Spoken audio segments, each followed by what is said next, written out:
안녕하세요, 이상큐브입니다. 현재 개념 설계 중인 해군의 경항모 조감도가 최초 공개되었습니다. 해군은 조감도에 대해 최종 확정은 아니며 연구와 검토를 해나가면서 경항모의 함영을 발전해 나갈 것이라면서 함정 설계는 기본 설계와 상세 설계 단계에서도 수정할 수 있다고 설명하면서 기본은 크게 안 바뀔 것이라고 전했습니다. 조감도에서 보이는 경항모의 특징은 세 가지입니다.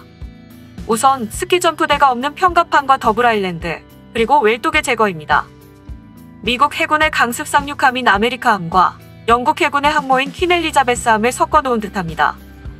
45,000톤급의 아메리카함은 스텔스 수직이 착륙 전투기인 F-35B 라이트닝2와 MV-22 틸트로터기, CH-53K 수송 헬기와 AH-1WG 공격 헬기, MH-60 다목적 헬기를 탑재합니다. 상륙작전 때 배에 탑승한 1,600명이 넘는 해병대를 이들 항공기에 태워 무트로 실어 나르거나 적의 공격으로부터 엄호합니다. 미 해군은 아메리카함의 F-35B 20대와 MH-60 2대만을 실어 경항모 역할을 맡길 계획입니다. 65,000톤급의 퀸 엘리자베스함은 F-35B를 비롯해 AW-159 와일드캣 다목적 대잠 헬기, AW-101 수송 조기 경보 헬기를 실을 수 있습니다. F-35B의 경우 최대 24대를 경납고와 갑판에 우겨 넣는다면 36대까지 각각 태울 수 있습니다. 해군의 경항모는 미국의 아메리카함을 닮아 평갑판입니다. 엘리자베스함은 스키점프대를 갖추고 있습니다. 육상 기지보다 활주로가 짧은 항모는 캐터펄트로 함재기를 하늘로 띄웁니다.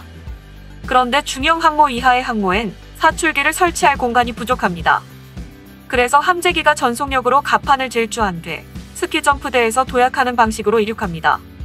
그런데 아메리카함과 퀸 엘리자베스함은 똑같은 F-35B를 운용하지만 평갑판과 스키점프대에서 차이점이 있습니다. 해군의 경항모는 스키점프대가 없습니다. 아메리카함처럼 F-35B가 리프트팬을 가동하는 방식으로 활주 거리를 짧게 이륙합니다. 리프트팬은 공기를 아래로 내뿜는 장치이며 리프트팬 때문에 F-35B는 수직으로 이착륙할 수 있습니다. 아메리카함과 퀸 엘리자베스함 모두 F-35B의 착륙은 수직으로 합니다. 아메리카함의 아일랜드가 1개인 반면 해군의 경항모는 2개입니다. 퀸 엘리자베스함도 2개입니다. 또 퀸 엘리자베스함과 같이 스텔스 설계를 적용했습니다.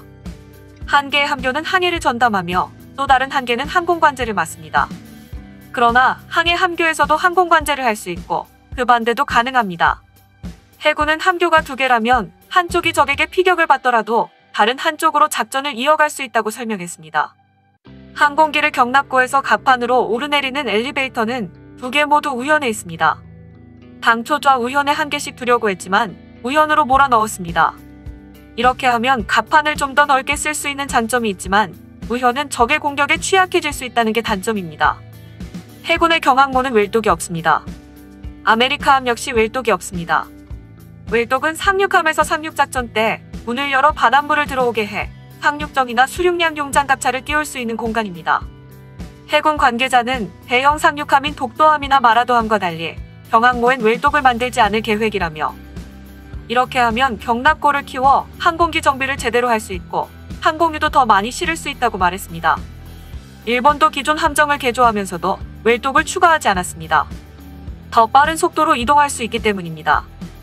해군은 경항모를 구상하면서 이탈리아의 카보우르함도 참조했다고 합니다. 3만 톤급의 카보우르함은 미국의 개조를 거친 영국제 수직이 착륙 전투기인 AVAP 해리어트 열대를 탑재합니다. 지난해 5월에 F-35B를 탑재하기 위한 개조 작업을 마쳤습니다. 경항모의 크기나 탑재 항공기 수량은 카보우르함보다 약간 더 크다고 보는 게 적당할 것입니다. 종합하자면 해군의 경항모는 아버지가 아메리카함이며 어머니는 퀸 엘리자베스함이고 카보우르함은 사촌인 셈입니다. 또한 항모는 공중 위협을 미리 알려주는 조기 경보기가 필요합니다. 레이더를 가진 조기 경보기는 적 항공기나 미사일의 공격을 멀리서 탐지한 뒤 항모에 알려줍니다. 미국이나 프랑스 항모는 고정익 조기 경보기를 운용합니다. 영국은 AW-101 헬기에 레이더를 달아 조기 경보기 역할을 맡겼습니다. 그런데 해군의 경항모엔 조기 경보 헬기가 없다고 합니다. 대신 구축함을 항모 전단에 선봉에 세우거나 전투기를 항시 띄워 초계 작전에 투입한다고 합니다. 이는 이탈리아 카보우르함에서 배워온 것입니다. 또 해군의 경항모는 한국형 차기 구축함에 다기능 위상 배열 레이더를 탑재할 계획입니다. 이 레이더는 탄도미사일을 추적할 정도로 강력합니다. 작년 9월에 하나시스템은 KDDX의 전투체계와 다기능 레이더 개발 사업에 최종 우선 협상 대상자로 선정됐다고 밝혔습니다. 하나시스템과 국방과학연구소는 첫 국산 미니 이지스함인 한국형 차기 구축함의 두뇌 개발을 본격화할 예정입니다. KDDX에 탑재될 다기능 레이더는 한 개의 플랫폼에서 동시 운용되는 교전용 듀얼밴드 다기능 레이더입니다. 장거리 대공 표적과 탄도탄 탐지 추적용 S밴드 레이더와 단거리 대공 해면 표적 탐지 추적용 X밴드 레이더 2개가 동시에 통합 마스트에 장착됩니다. 특히 X밴드 레이더는 최근 성공적으로 출고된 KF-X의 A사 레이더와 동일한 레이더로 미국과 유럽 등 일부 선진국에서만 보유하고 있는 첨단 레이더 기술이 적용될 예정입니다. 해군의 경항모는 자체 방어를 위해 근접 방어 시스템과 함대공 유도탄 방어 유도 무기를 갖출 예정입니다.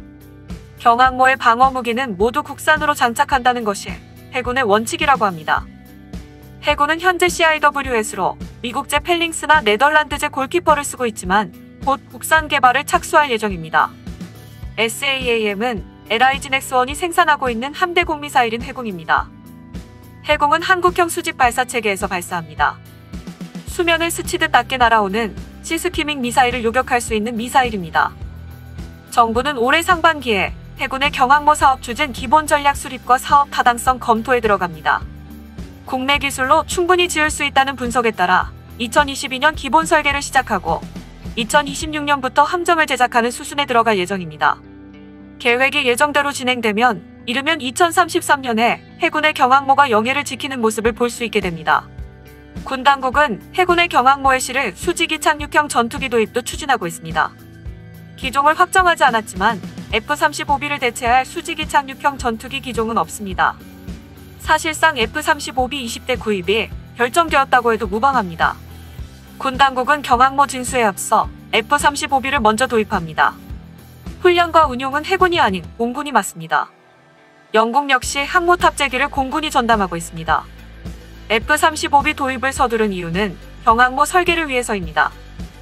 해군 관계자는 갑판 등 함체 주요 부위의 설계를 위해선 F-35B의 상세 정보가 필요하다면서 하지만 제조사인 록히드 마틴 측은 보안을 이유로 계약 이전엔 정보를 줄 수 없다는 입장이라고 말했습니다.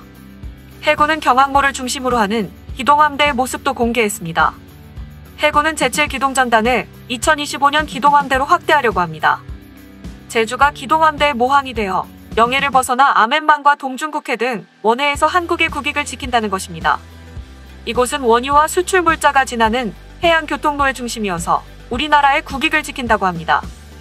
해군의 컴퓨터 그래픽에 따르면 경항모는 세종대왕급 이지스 구축함과 충무공 이순신급 구축함, 그리고 도산 안창호급 잠수함은 물론 KDDX의 호위를 받습니다. 공중엔 F-35B 전투기가 이들을 엄호하고 PASA 포세이돈 해상초계기와 AW159 해상작전 헬기도 날고 있습니다. 또 무인 해상초계기와 무인 헬기의 모습이 보입니다. 해군이 글로벌워크를 개조한 MQ-4C 트리톤과 같은 무인 해상초계기와 MQA 파이어 스카우트와 같은 무인 헬기를 도입하려는 것 같습니다. 이 정도 전력이라면 2030년대 태평양에서 일본이나 중국에 일방적으로 밀리지 않을 수 있는 전력입니다. 중국에 이어 일본도 항모를 가지려고 하면서 동북아시아에서 군비 경쟁이 격해지고 있습니다. 냉엄한 국제정치의 환경에서 한국이 살아남으려면 항모 보유가 불가피한 측면이 있습니다. 해군의 입장은 함정 설계는 기본 설계와 상세 설계 단계에서도 수정할 수 있다는 입장으로 앞으로 한국형 경항모가 어떻게 변해나갈지 주목됩니다.